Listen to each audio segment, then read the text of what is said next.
Students, how are you? कैसे हैं आप? आज हम हिंदी पढ़ेंगे। इसके अंदर लेसन नंबर 3 जो क्लास 7th का है लेसन, और लेसन का नाम है मेरी वसीयत, जो जवाहरलाल नेहरू जी ने लिखी है। और उन्होंने वसीयत में ये लिखा है कि मेरे मरने के उपरांत मेरी जो राख है उसको गंगा नदी में बहा दिया जाए और जो कुछ बची है वो खेतों के अंदर डाल दी जाए। तो यानी कि उनकी यही उम्मीद, मतलब उनकी जो चाह थी, तो उन्होंने ये सारी चीज़ें उन्होंने लिखी थी। तो इसके अंदर उन्होंने अपनी भावनाओं को प्रकट किया है। मुझे देश और जनता से बहुत प्यार है। मैं हिंदुस्तानी भाई और बहनों को बहुत प्रेम करता हूँ और उनसे मेरे को बहुत मोहब्बत है। किसने कहा? ये जवाहरलाल नेहरू जी ने कहा है। इसके अंदर उन्होंने बताया है कि उन्हें हर चीज़ से बहुत ज़्यादा प्रेम है और वो हर व्यक्ति को अपना समझते थे और बड़ा मानकर उनका आदर किया करते थे। वो पूजनीय हैं। भारत के लोग उन्हें छोटे बड़े, अमीर और गरीब सब बहनों भाइयों ने मुझे इतना प्यार दिया है कि सब ने उनको बहुत प्यार किया है और उनको यही आशा है कि वो हमेशा जब भी उनका जीवन जो उन्होंने जिया है वो देशवासियों की सेवा के अंदर उन्होंने लगाया है और उनको उसी वजह से उनको सबको प्रेम मिला है। किसको? जवाहरलाल नेहरू जी को, क्योंकि जवाहरलाल नेहरू जी बच्चों से बहुत प्यार करते थे और देशवासियों से भी बहुत प्यार करते थे। उन्होंने ये भी कहा है कि अगर मैं मर भी जाऊं कभी तो मैं चाहता हूं कि मैं वैसे धार्मिक हूं, और पर ये चाहता हूं कि जब मैं मरूं तो मेरे मरने के उपरांत कोई भी दुख व्यक्त ना करे। अगर मैं भारत में मरता हूं तो भी मुझे किसी प्रकार का कोई मेरे लिए दुख न मनाए, और अगर मैं विदेश में मरता हूं तो भी मेरे लिए कोई दुख न मनाए और मेरी जो चिता को अग्नि प्रदान करे। इस प्रकार से जो मेरे शरीर की जो राख है वो कुछ भाग गंगा के अंदर डाल दी जाए और बाकी सब खेतों के अंदर बिखेर दिए जाए। मैं ये नहीं चाहता हूँ कि मैं धार्मिक हूँ, लेकिन मेरे को गंगा और यमुना नदी यानी सभी नदियों से मुझे प्रेम है, और क्योंकि वो भारत की गंगा और पवित्र नदी मानी जाती है तो इसलिए उस नदी से मुझे ज़्यादा लगाव है। मुझे बचपन से ही नदियों से बहुत ज़्यादा लगाव रहा है, इसलिए मुझे अगर मैं मरूं और तो मेरी राख उसके अंदर कुछ प्रभावित की जाए, यानी कि उसके अंदर बहा दी जाए। आपको मालूम है कि ये हमारी इतिहासों से चला आ रहा है, परंपरा है कि पौराणिक कथाओं के अंदर में भी ये कहा जाता है कि जो उन गीतों और कहानियों की जो कई युगों से उनके साथ जुड़ी हुई है, उनके बहते हुए पानी में घुल मिल जाती है, यानी कि गंगा नदी के अंदर हमारी राख घुल मिल जाती है और हम पवित्र हो जाते हैं, यानी कि हमारी आत्मा पवित्र हो जाती है। गंगा तो विशेषकर भारत की नदी है, यानी कि वो पवित्र नदी मानी जाती है और सभी को प्रिय है, यानी कि जनता को प्रिय है।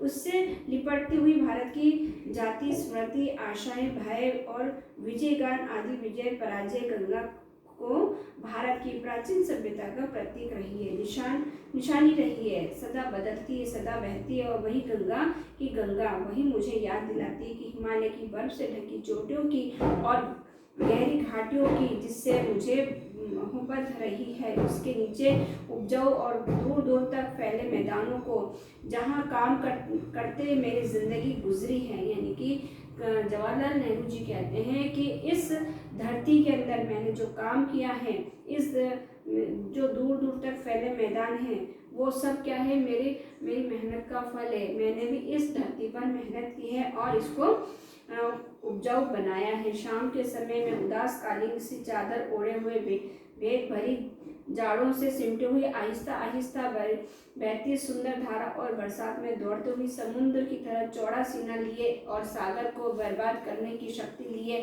वे मैं गंगा मेरे लिए निराशी है। भारत की प्राचीनता की यादगार की जो बहती आई वर्तमान तथा और बहती चली गई भविष्य के महासागर की। और इस प्रकार जवाहरलाल नेहरू जी कहते हैं कि वो गंगा जो पवित्र नदी है बहती हुई जाकर समुद्र में, विशाल समुद्र में जाकर मिल जाती है, जहाँ महासागर उनका भविष्य है। भले ही वो पुरानी रीति रिवाज रस्मों को छोड़ दिया हो, और मैं चाहता हूँ कि हिंदुस्तान की इन सब जंजीरों को तोड़ दे, जिसमें वो झगड़ा है उसे आगे बढ़ने को रोकती है और देश में रहने वाली फूट डालती है। यानी कि हमें सबको मिलजुल कर रहना चाहिए। जो हमारे दिलों के अंदर भेदभावना आ गई है उसको हमें मिटाना है।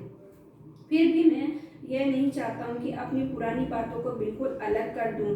मुझे फ़र्क है इस शानदार उत्तराधिकारी का, हमें इस विरासत का जो हमारी रही है और हमारे ही है। और मैं अच्छी तरह से मालूम है कि मैं हम सब की तरह इस जंजीर को एक कड़ी है जो उसे मैं तोड़ना चाहता हूँ और ये चाहता हूँ कि सब मिलजुल कर रहे और ये सिलसिला आगे बढ़ता रहे और मुझे भी प्रेरणा और हिम्मत का हौसला मिलता रहे। मैं इस आशंका की पुष्टि के लिए भारत की संस्कृति को श्रद्धांजलि भेंट करने के लिए मैं यह दस्तावेज करता हूँ कि मेरी भस्म की एक मुट्ठी इलाहाबाद के पास गंगा में डाली जाए, जिससे वह महासागर में पहुँचे जो हिंदुस्तान को घेरे हुए हैं।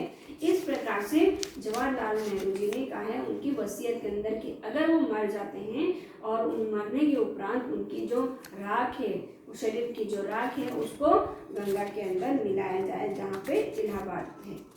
मेरी भस्म के बाकी हिस्से को क्या किया जाए, मैं चाहता हूँ कि उसे हवाई जहाज से ऊंचे स्थान पर ले जाया जाए और पूरे सब जगह बिखेर दिया जाए जहाँ पे भारत के किसान मेहनत करते हैं, ताकि वह भारत की मिट्टी में मिल जाए और उसका अंग बन जाए। यानी कि मैं चाहता हूँ कि जो मेरी राख है, शरीर की राख है, पूरे खेतों के अंदर मिल जाए और मैं भी एक उपजाऊ हो जाऊँ और इस देश को हरियाली और अच्छा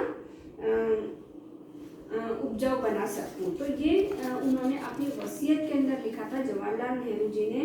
और आपको मालूम है जवाहरलाल नेहरू जी कौन थे? वो हमारे प्रथम प्रधानमंत्री रहे हैं और उन्होंने स्वतंत्रता संग्राम के केवल नायक ही नहीं अपितु आधुनिक युवक निर्माता भी रहे। उन्होंने देश के आंतरिक संबंध, राष्ट्रीय एकता, कश्मीर समस्या जैसे विषयों पर चिंतन को एक नवीन दिशा दी। भारत एक खोज उनकी प्रसिद्ध पुस्तकों में से एक है। आखिरी वसीयत उनके देश प्रेम एवं स्वतंत्रता विचारों का अनुपम उदाहरण है। आई होप आपको यह वसीयत लेसन समझ में आया होगा। Thank you so much.